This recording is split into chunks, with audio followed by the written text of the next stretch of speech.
it and we use it. It's acceptable. Embwa tuzikolesa tuina canine unit ate twababulide lwaki tuzikolesa ne level how we can use these dogs. Now all means we are using now are legally allowed as police. So there's nothing we are using that is illegal in the law. No, they are all legally allowed. Even the breeds. When you see what we are proclaiming, for example, the government, no campaign should go beyond 6. We proclaim. In that proclamation, we even say you have the right to use a rifle fire. So it is allowed in the law. But no. But who started it?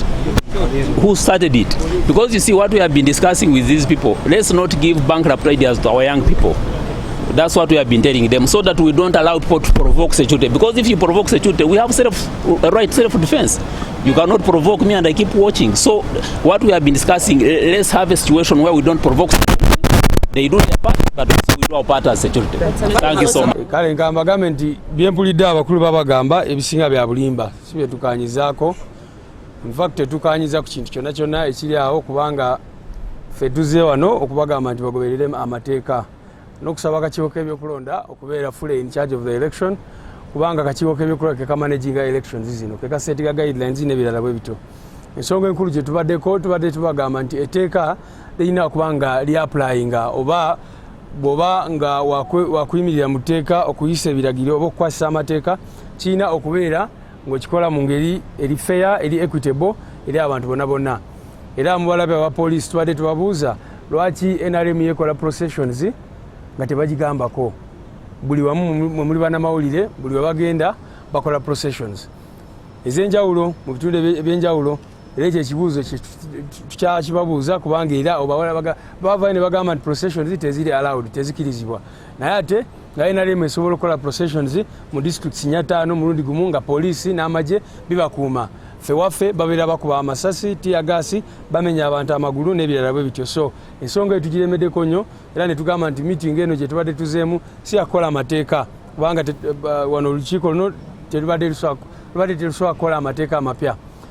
Etteeka likkiriza processions naye kye balina okukola kwe kuziragulatinga so si kuziyimiriza.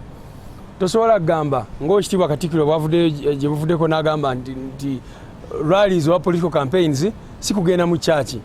Abantu babeera excited naddala president waffe buli wagenda mulaba abantu bavaayo mu mitwalo nga baagala kumulabako okumuwubirako. Tosobola kugamba nti mtatambulire mmotoka ng'atuddeyo wansi nga tebasobola mulaba ebirala bwe bityo. So ekyo tetusobola kukaanya nakyo era tubagambye nti bagoberere amateeka ba implementing etteeka baleme okubeera nga bo bavaayo okukola amateeka amapya. Naye n'ekirala ekisingira ddala obukulu tubaba baagala ku applyinga etteeka lyonna bali badde bali applyinga ku bannayuganda bonna kyenkanyi. Tosobola kugamba nti yo NUP tekirizibwa kukola kino era n'ekyo kya drills kibabuulidde. Abantu baffe bangi bali mu makomera mbu badrillinga musimanyi bakola parade y'amagye. Abalina mubala buli lunaku nga bakola parades badrillinga bo bakola drills enyini ffe zetutakola nakukola. Naye togenda bawulira nga bakyogerako ekyo n'ebirala bwe bityo. Tuvumiridde nnyo ekikolwa ekyokuba nti kati abawagizi ba NRM batandise okubatambuliza mu motoka za poliisi okubatwala ku rallies ezo. Tutanya okulaba ebifaananyi buli kawungezi nga NRM eraga nti erina abantu bangi abaze ku rallies zaabwe. Naye kirabika abawagizi be batwala ku rally eno be batwala ku rally endala kubanga baba feringa muze mubiraba. Ekyo tekyalibadde kizibu. Of course ekizibu ekikirimu nti bakozesa ssente zaamu w'omusolo kukola ebyo byonna mulabye kati basabe supplementary budget. Mubalabye buli we bagenda kati bagezaako okugulirira abacandidates baffe baba ofalinga ssente mpitirivu nnyo. Bacandidates ba NUP ssente Museveni zakozesa mu ebyo byonna.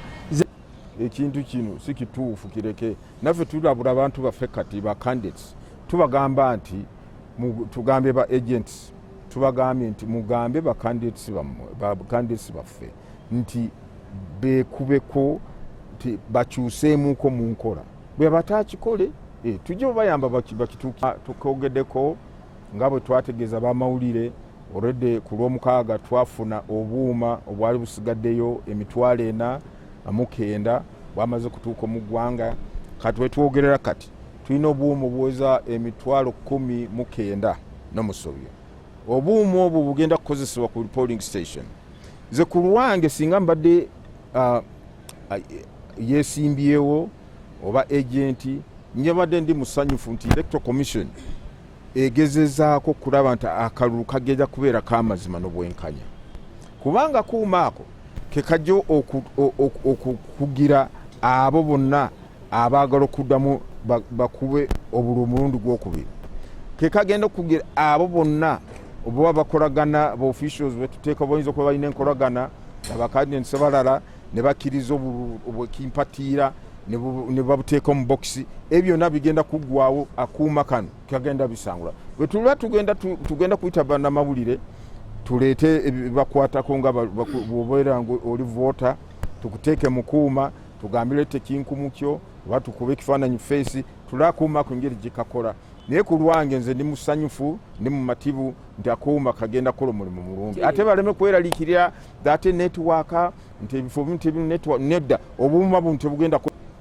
kamu bwe kafa tuteekakako okubiri sirowooza nti kisobola kubeera n'embeera nti obwoma bwombi ne bufa jjukira nti obwoma bupya ttuku era bwebamulanga